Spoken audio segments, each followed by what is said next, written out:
Good evening. This is Tom TenBrink, Superintendent of Jenison Public Schools, coming to you from the stage and set of The Sound of Music here in the Jenison Center for the Arts.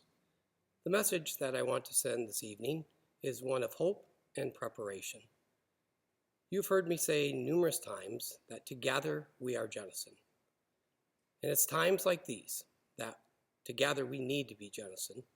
I have watched the Jenison community rally together through the most difficult of times, and I have no doubt that if we continue to work together, serve each other with love and compassion, that we'll get through this pandemic and be able to look back and to be able to celebrate all that we did for each other in getting through a time such as this.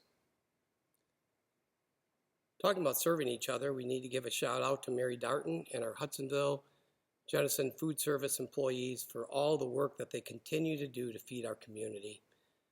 The food distribution times again are Monday and Wednesdays from 11 to 12:30, Sandy Hill, Bursley, and Bowerwood Elementary and Jenison High School.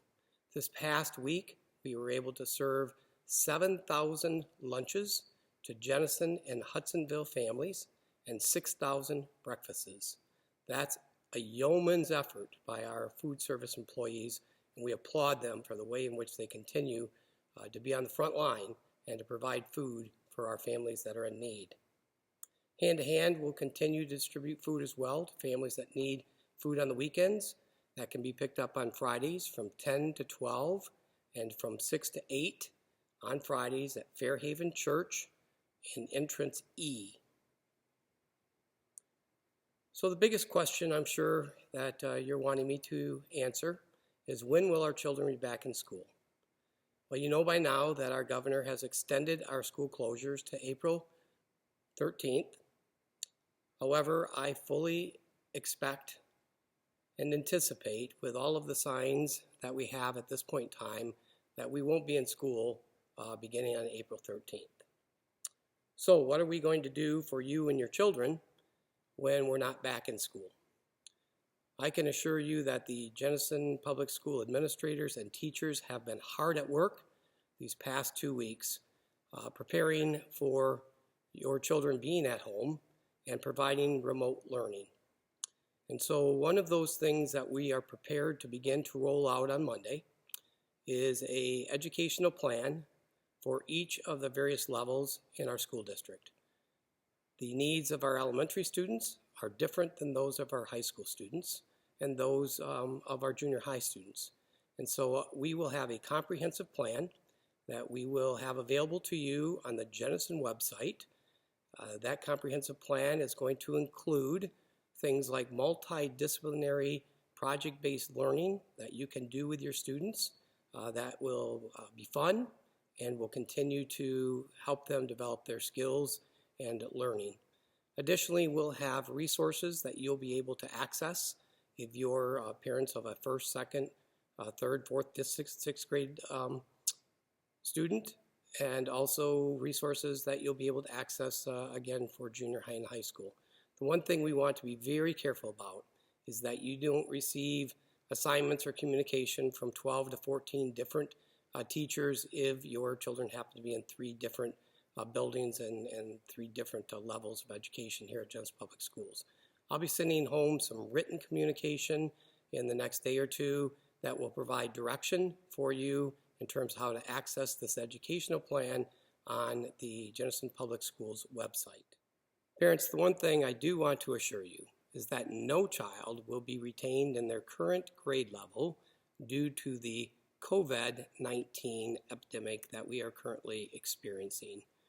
We are prepared as educators to pick up right where we left off on March 13th with teacher-directed instruction whenever we are allowed to return back to school.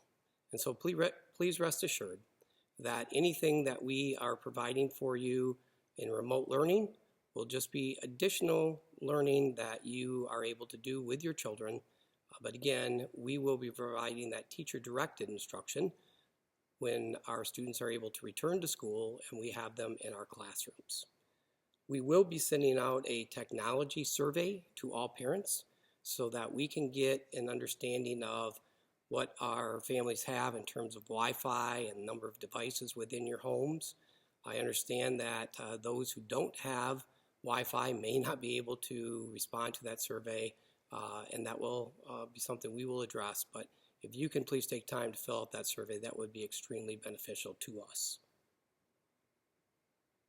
You know, the sooner we get serious about this stay-at-home order and we practice social distancing and just regularly wash our hands, the sooner we'll be able to get through this pandemic and all that it has impacted on our world. So please take this very seriously, and let's do our part in helping our frontline workers in the hospitals to not have to take care of us because we haven't done our due diligence in being safe.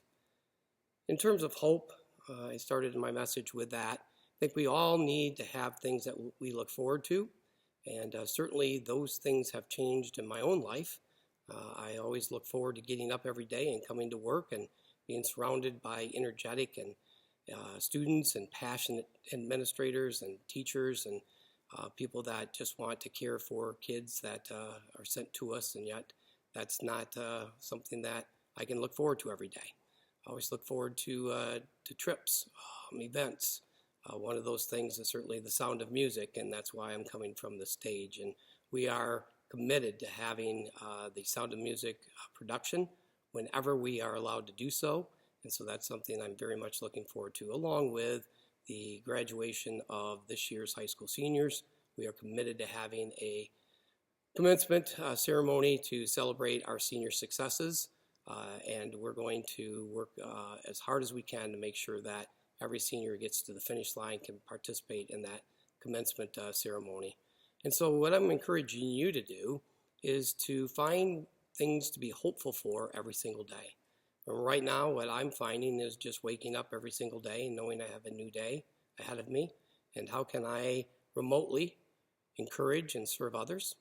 How can I meet the needs of my family in a way that is demonstrating that love and compassion that I talked about at the very beginning? And so I want to end with this thought, which is a quote that I have in my office. Some of the students in the Jennison woodshop created this for me, and I want to share that with you tonight. I know it'll be difficult to read, so I'm going to read the words for you, but it's a quote from Charles Swindoll, and it says, "The longer I live, the more I realize the impact of attitude on life. Attitude to me is more important than facts. It is more important than the past, than education, than money, than circumstances, than failures, than successes, than what other people think, say, or do. It is more important than appearance, giftedness, or skill. It will make or break a company, a church, a home. The remarkable thing is we have a choice every day regarding the attitude we embrace for that day. We cannot change our past. We cannot change the fact that people will act in a certain way. We cannot change the inevitable. The only thing we can do is play the one string we have, and that is our attitude. I am convinced that life is 10% what happened to me and 90% how I react to it. And so it is with you. We are in charge of our attitudes." This is something that I have in my office, as I said, and something I try to live each day by. And so I'm going to challenge you to follow this thought from Charles Swindoll, that choose your attitude every day. Be hopeful, be grateful for what we have, and let's continue to work together to serve each other. Thank you, and good night.